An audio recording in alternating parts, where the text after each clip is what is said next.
মানুষ অহংকার কেন করে আসুন জানা যাক। মৃতদেহকে কবর দেওয়ার ঠিক 24 ঘন্টা পর মানুষের শরীরের ভিতর এমন পোকার উপতপ্তি হয় যা মৃতদেহর বায়ুপথ দিয়ে বেরাতে থাকে। তৎসহ এমন দুর্গন্ধ ছড়ায় যা সহ্য করার অসম্ভব।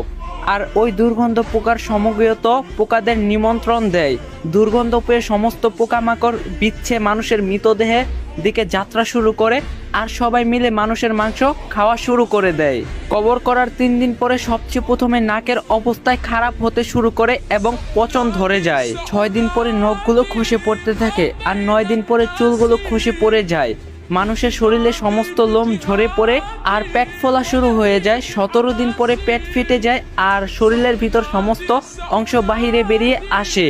60 দিন পরে মৃতদেহের শরীরের সমস্ত মাংস শেষ হয়ে যায়। মানুষের শরীর একটু টুকরো মাংস অবশিষ্ট থাকে না। আর 90 দিন পরে সমস্ত হাড় একে অপরের থেকে পৃথক হয়ে যায়।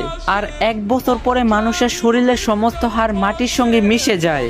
আর যে মানুষের মৃতদেহ কবরস্থ করা হয়েছিল তার সমস্ত অস্তিত্ব মুছে যায়। তো আপনারা যারা এত অহংকার করেন, মারা যাওয়ার পর আপনার অস্তিত্বটাও মুছে যাবে। মারা যাওয়ার পর মানুষ আপনার নামটাও ভুলে যাবে। মারা যাওয়ার পর আপনার এত অহংকারও মাটির সাথে মিশে যাবে।